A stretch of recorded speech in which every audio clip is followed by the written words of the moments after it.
First of all, TA, what's up, man? Thanks for joining us. Hey, how you feeling, bro? I'm feeling good, man. You know, getting my just due right now. A lot of people showing support, and most importantly, man, my family smiling. We having a good time. Now, your jersey, that number 9 going up in the Raptors, man. Just, did you ever foresee this happening? Doc, I ain't gonna lie, bro. Coming from where I come from, I would have never thought this. And the rate of what my homeboys of going to jail and being in and out the system, I wouldn't have never ever thought I'd get to this far, man. Now, you know, talk about that, man, because a lot of us have similar stories. We have similar struggles. You know, I was in the inner city. My mom died when I was 11, so Pops was around, but he, you know what I'm saying, he had to work. So I was able to get into a whole bunch of different things, man, and you have friends going to jail for murder, selling drugs. Coming from that environment, man, I know, because your documentary is outstanding, bro. I learned some stuff about you I ain't know. So just thinking about all those days and all those times, how often do you think about those times, man? I think about it a lot, man, because you got to realize once you in those environments and your circumstances are not too many options, you tend to fall in line with what's going on. And I'm glad that I had a strong-minded mom that stayed on me. She kept me, she would come out when the street lights on, screaming so loud with a belt in her hand, looking for me.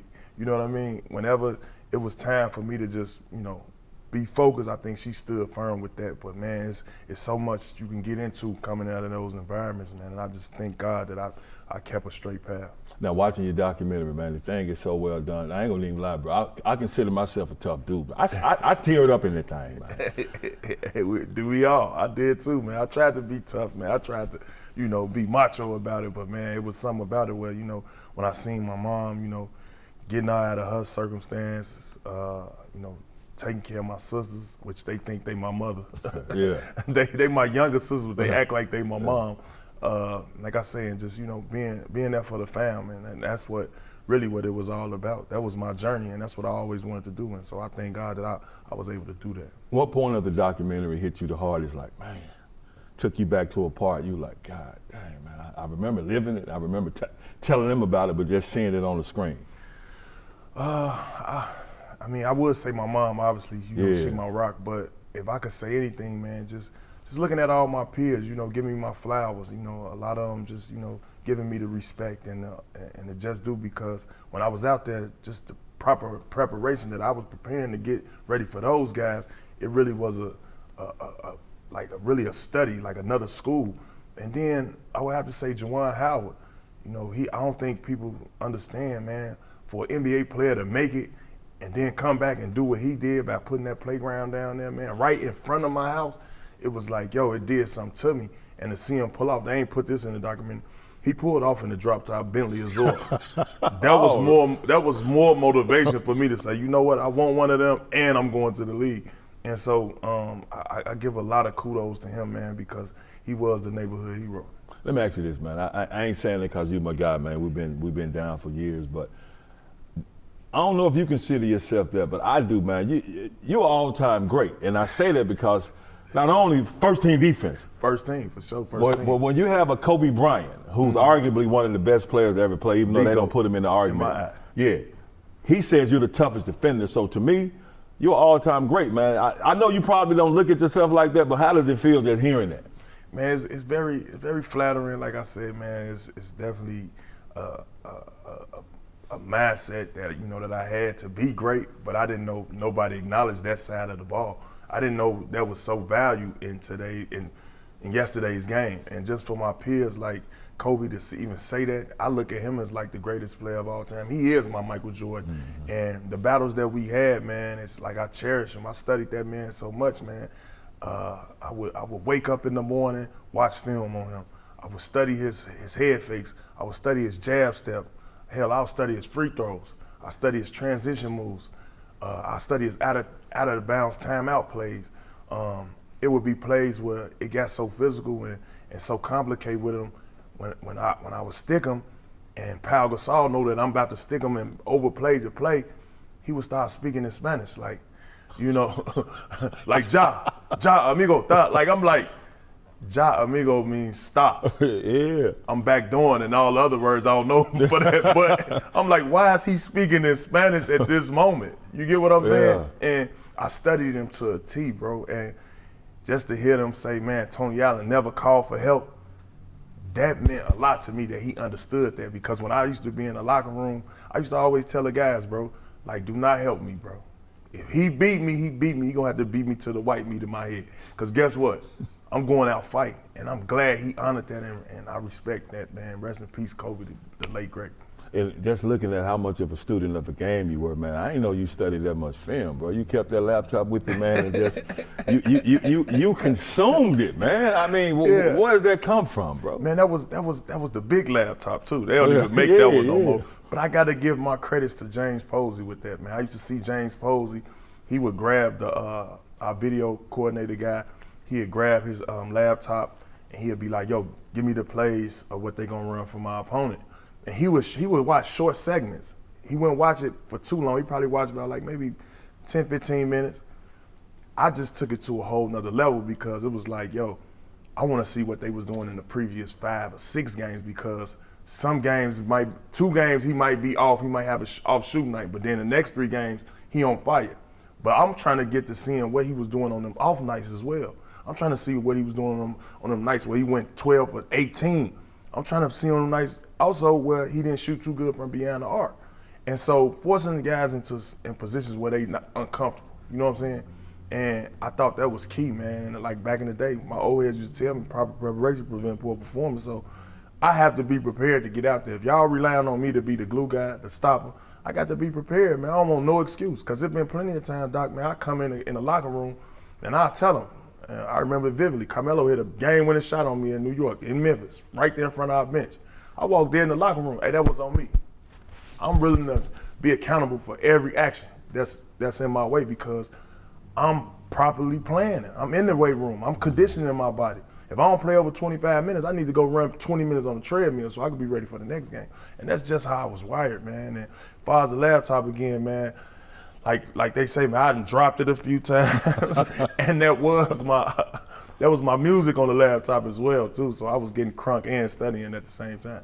Now, we've spoken about it 1,000 times. I know you have, man. But Memphis has so much love to you, and I don't think people know the depth of love that Memphis has to you because, like I said, we know a lot of the same people. Yeah, for sure. We've been in a lot of the same places, and they talk about Memphis, but you and Zebo, they don't understand, man. Y'all used to be like in the hoods with the people, no protection. It's just y'all, and it ain't no, I'm in this gang, you in that gang. It's just all love, man, and that's what y'all got, and y'all gave back to the people because they looked at y'all and knew that y'all didn't think y'all was on this level and they were down here. Yeah, man, that was one of the things we always said, man. We fit right into this city, man, and the way they embraced us, it was only right, man. You catch us anywhere from Lamar to anywhere from in North Memphis to Orange Mound.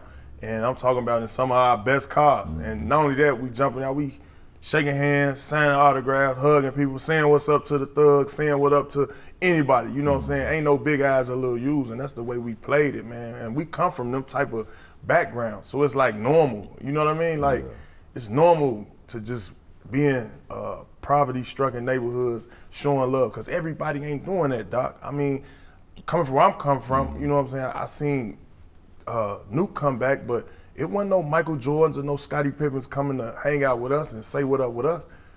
We embraced that. We wanted to be a part of people having hope and getting to the point of what, like, yo, you know what, these guys are real people. And that's my whole thing. I always want to have that feeling towards people. Now, like I said, we can talk about your basketball accomplishments. It's well documented in the documentary. I tell everybody, go see it. Tony Allen, the grindfather, Memphis Grizzlies YouTube, outstanding. But when the ball stopped, man, people don't understand, man. You got to transition to a whole different life. How was that for you? Like, okay, my NBA, my basketball career is over. Them checks ain't coming like they used to, man. You get into a whole different mindset. I know I didn't play as long as you played professionally, but I did, and I was depressed for a long time, man. How did you make that transition? How did it, how did you deal with it? How did it affect you mentally and emotionally? Well, I can't front, man. It was definitely a transition. It was one of those situations where it's like, yo, I don't got no schedule no more. I ain't got to be nowhere. like, what am I going to do? And I ain't going to lie, getting your mental together is real. It'd be days where, I'd be up, be days where I'd be down. And what I found out was that, the excitement just left. And that was the biggest, like, eye opener then. I was like, yo, there's no more excitement. Now how do I find something to be excited? And which tended to, me forcing myself to hang out more, forcing myself to be up more, not sleeping, and just, like I say, just stressed out. But more so importantly, I think that transition, it took a toll on me, and I can't say I'm better now. Now, Tony Allen, T.A., grindfather. When I hear those three, I'm like, because I know I've been there, because Marcus and Doc, two different dudes. Mm-hmm. Now, Tony, maybe Anthony Allen, Tony Allen, T.A., and the grindfather. Four different dudes, aren't you? I would say that. I would say so. Obviously, Anthony Allen is the yes sir, no ma'am. Yeah. Opening the door for you. No, you go ahead. Thank you. How you doing, sir? All right. Tony Allen, I would say that's the smooth, funny guy. I mean, a lot of hee-hees and ha-has. Yeah. And then now you got first team and the grandfather. Yeah. Hey, don't come across this lane. You might get clotheslined. If there's a loose ball, I'm diving for it. I don't want to take no charges. I'd rather foul you, swack you across your head, and you earn them at the line before you get a bucket. I'm ready to shut you down. It's no conversation. I'm mean mugging. But once I know I got the win, I'm loud, I'm screaming, I'm throwing up first team. You know what I mean? Yeah. I'm just in a cheerful moment. And it's definitely four different personalities, I would say. Nothing crazy, but I have to apply that, once I'm on and off the court, because a lot of people don't understand, man, what it takes to play in this professional game. And you got to have ways to amp yourself up. You got to have things that's going to push you to the point to where, I need to go out here and get myself the edge. I need to go out here and have something to pump me up. And man, Grizz Nation don't know that they pump me up when they crown me the grandfather. and with that, man, just because it took off, man, and that became, a whole identity and personality. And it still is, man, because you're not only known from that here, I mean, you're known from that globally. Globally. Yeah, and it's kind of funny because when on my Twitter feed, what they call X now, I be seeing people all over the world, just, saying, what's up, grandfather? See people, some everywhere with the all hard grit and grind shirts. And it just let me know my body of work and the hours that I put in the gym actually paid off. It's been a lot of times, where, some days were better than others, but I always got myself there and applied the pressure into being better conditioned, being in better shape on a strength that I know I'm gonna have to go out and face some of the best guys in the world. And it was easy for me early on when I first got here to just be like, you know what, I got my bread, the hell with this. I just left the finals, I got a ring. Memphis is a place where you come, get a salary dump and your career over. Yeah. I didn't look at it that way. I look at it like, you know what, this is an opportunity for me to go out here and show them we got to change the culture, we got to change this mindset. And that's what I embody. And y'all did that, man. That style of play. Were you upset and disappointed that the NBA kind of shied away from that? Because I think the NBA took a hit when they stopped embracing just blue collar, I'm a break your face mask, break your face type of basketball. I agree. And I didn't really notice it at first, but I started noticing it like when we had, I think Coach Fizdale came in and we had new ownership and they was going into the pace thing. It was like they kept saying something about pace. Well, I was like, hell, 89 to 96, that looked like a good score to me. We won, didn't we? Yeah. But they wanted to get in the hundreds then, so I saw like, okay, all right, we're gonna put Zebo on the bench. We even experimented with pulling me off the bench. I'm like, hold on, wait a minute.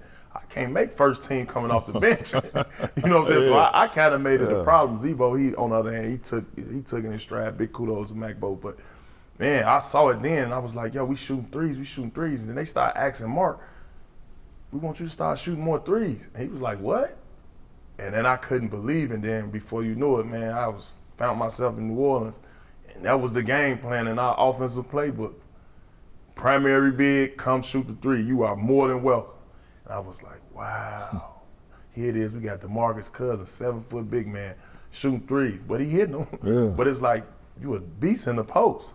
And so I was watching it. I watched it go before my eyes. But I like where the league is right now. You know, obviously they're gonna have to make some tweaks. But like my boy Bo said, it's gonna come back around to that post. I'm believing they're gonna start bringing more defense back in the game. And we got some players in the league now that I like on our team now that I think can hold that crown of being a grandfather junior. Guys like Vincent Williams Jr. Okay. Jalen Wells. Yeah. Those guys play a good side of the ball on the defense. Put some pressure on him now, bro. Yeah. Hold on, T.A. When you tell the grandfather junior, you put some pressure on him now, dog. I know they can walk in that shadow if they keep working, man. I see they got huge upside. Now, lastly, just how did you reconcile to Anthony Allen and Tony Allen when the grindfather and first team was, no more as far as on the stage with all the crowds? Because you probably had to tell them, like, look, hey, dog, we ain't gonna, TA, hey, grandfather, we ain't gonna see, dude, we're gonna have to take a little back seat, right? How did you reconcile that to you, who you are? Because, and I say this, man, it endeared me so much to you even more, bro, because when you walked in the house on the documentary, Mommy, then when you were like, Daddy, I was like, oh, man, they hit me, dog, because tough as we are, we still love our parents, man, and we still, because when I saw you say that, I said, okay, that was Anthony Allen right there, man. Yeah, for sure. I always got to show respect to my mom. I always show respect to my dad, no matter how hard they was on me or no matter how much my pops went around. It's just a respect thing. It's like this is how I was taught. And I was brought up like that. Rest in peace, my grandmama Hilda, and rest in peace, my grandfather, Frank Jura. They was tough on me too. I'm mad I ain't get a chance to put them in the dock neither, because I wanted to go to my grandma's house, and some nights, I'd be over there, stay days over there, and learn a handful over there. Mm-hmm. And my granddad used to always tell me, well, you're gonna have to start having some manners. You're gonna have to have a proper etiquette. You're gonna have to start carrying yourself like a man. And so my granddad, he from Mississippi. He from Jackson, Mississippi. Okay. Moved all the way to Chicago. Yeah. And so he always kept that rooted in me. So when I got down here to Memphis, and it was like, oh, okay, this is what my granddaddy was talking about. Yes, ma'am, no, sir. Mm-hmm. Just being polite. And that Southern hospitality had already been hit to me as a kid. So being Anthony Allen was just something I was brought up on, you know what I mean? Just being that regular, respectful guy, you know what I'm saying? And then I was always told, you show respect, you get respect. And that's just how I carry it. And I did want to say this. In the documentary, you didn't shy away from any mistakes you made, anything that happened, especially this last thing. How disappointed were you in yourself, and probably embarrassed too, man, that happened and you like, God damn. Because I felt for you, because I know, man, we make decisions sometimes that we be like, man, I wish I wouldn't have did that. Yeah, I definitely feel that way. Even till today, it's something I think about, and I'm trying to mentally get over it every day. One of the hugest mistakes in my life, the judge even said he don't even know why I was in that situation. And like I say, I was hoping at that time, during the transition in basketball, I was hoping it was somebody that, came and told me, hey man, you might as well tap into this, tap into that, but it wasn't. So me trying to figure out something and, getting around the wrong people, it landed me in that situation. And like I say in the documentary, anything that started with, all you got to do is, going to jail. So stay away from that. And but like I say, I'm in other things now. Like I say, I own a UPS. I just got off into the roll-off logistics and the garbage can business. Yeah. Y'all can check that out, Grit and Grind Hauling. It's all across Memphis. Whoever needs service with they trash, they call me. I'm fit for the job. And also, real estate portfolio. I got some things working, but like I said, I'm just so upset that I got into that situation and made that mistake. Now, anything else that you wasn't able to say? I know you was talking about your grandma, but anything else in the documentary, or because you're doing a great job with your podcast too, man. Yeah, and forget After Mud Podcast. Yeah, make sure you subscribe, members. I need y'all to stand up. Remember, I told you, bro. I said, TA. I gotta give you that. I told you. I said, TA. That's your lane, man, because you got the personality and the charisma, man. So how's that going for you on MacBook? It went cool. It's going cool. What I like about it, like I say, I done took myself out of the equation. I'm Anthony Allen in this situation. Although everybody still call me the grandfather, but it's definitely intriguing to hear these guys' journey. Just to hear how everybody, came about doing it. Like I know one that totally stands out is the Kevin Durant interview. You know, I didn't think he was growing up in those type of environments. He grew up in poverty-stricken area, and it was opportunities to where, you know, he could have took money from, you know, the street guys. Yeah. He avoided it. He kept focused on his journey, him and his mom and his close relationship with his mom, and, you know, him losing, you know, key people in his life on his way to his journey. And so that's finding out the reason why he went number 35 was definitely interesting. I was like, wow. And, you know, just to hear him say, you know, damn, T.A., you know, you was the toughest guy that I ever faced. And so just hearing about that and seeing about that, man, is making it fun. And I had a good time also interviewing Bobby Simmons, another guy from my hometown, Chicago legend. Seeing his success in business, and, you know, he in the shoe game, you know, we all love sneakers, and just to see he had a business up for the last 18 years. So his transition, hearing about his transition into business was perfect. And everybody got a different story. So I love interviewing. It's something I could see myself doing for a long time. Anything else you want to add, bro? All right, man. Shout out to Memphis. Memphis, stand up. See me March 15th. Everybody, let's do it. Yes, sir. Appreciate you, brother. All right, buddy. Yes, sir. Cool. Y'all like that? Yeah, man. Hey, Nick, take our picture right quick, Yeah, man. come on, let's do it.